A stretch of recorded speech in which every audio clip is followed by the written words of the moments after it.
So inspiring. She brought everyone to their feet, literally. She's off the charts. It's almost time. Hello! We are here to talk about the future of work. But before we do that, I need to back up a bit and tell you about the worst day in my journey as a leader so far. It is scorching hot outside in Florida. My feet are propped up while my team is out there cleaning all these apartments. And I just so happen to look out the window and I see a herd of people walking towards the clubhouse where I am. And one person stands forward and she looks at me and she says, "We quit."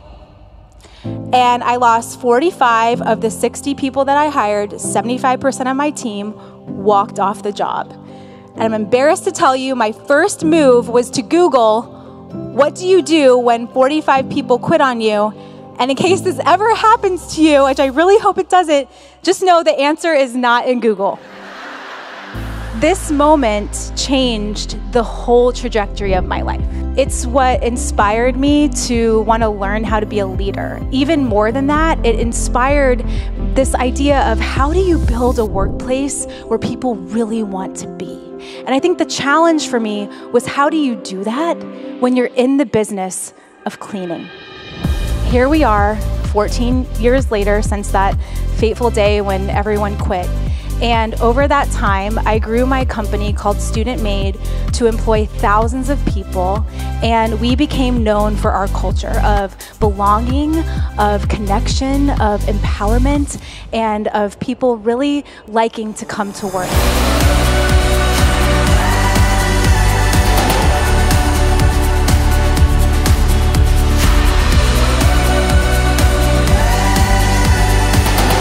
So what do you do when you're in an environment, you have a workplace where maybe the job that you have to offer people isn't so glamorous? And maybe you're sitting here thinking, yeah, me too. I'm in a similar kind of organization, or I'm having a lot of turnover and I feel really defeated by that. What I want you to know is that you don't need a glamorous role industry organization to create an amazing workplace.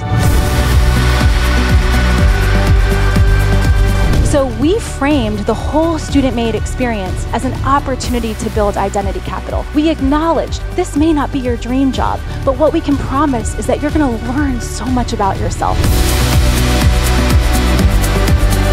We want people to find their sweet spot where motivation and talent meet. It is the place that we come alive when we are working in something that we're strong in and that we're really excited by. That's when we will give our best and when our organization will get the best from us.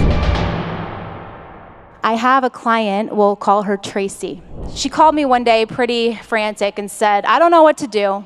So many people are leaving the business. I'm having constant turnover. I'm having a lot of trouble hiring people. I cannot go on like this. I think I just have to give everyone a huge raise, even though I can't afford it." I said, hold on. Before you do that, I want you to go to the people that you have and I want you to ask them this question. I want you to ask them to rate these 3 things in order of importance to them: culture, pay, freedom. When you get the answer, call me and let's talk about it.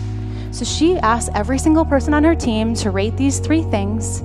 What do you think was first in every single person's answer? Freedom. Pay was last in every single person's answer, except for one. It was second. Freedom. And I think a lot of people get discouraged because we think freedom means working from home or maybe being in a hybrid environment. And like Tracy, I could have never done that. I mean, you cannot clean a toilet from your bedroom. You gotta be there. So the question is, how do you create this sense of freedom if maybe you can't offer these benefits that other organizations are offering, or maybe you are and it's not enough. People still want more freedom. I don't think it's about working remotely or hybrid or back in the office. I actually don't think that's what it's about. I think it's that we want our work to work with our life. We want our work and our life to be in harmony. We don't want our work to be in conflict with our life. We don't want to see it as our work takes us away from everything that we care about in our life. That's what I think it's about. So how do we make work work with life? So what I want you to do is I want you to reflect on everything that we talked about today. I want you to think about the 4 ingredients: passion, growth, freedom, belonging. What is the one thing that would make the biggest difference in your organization? That if you could bring it back, it would change the environment around you. Now I want you to make a commitment in your heart that you're actually gonna do that. All right, ready? On the count of 3, we're gonna take 1 step forward. 1, 2, 3, meet at the line.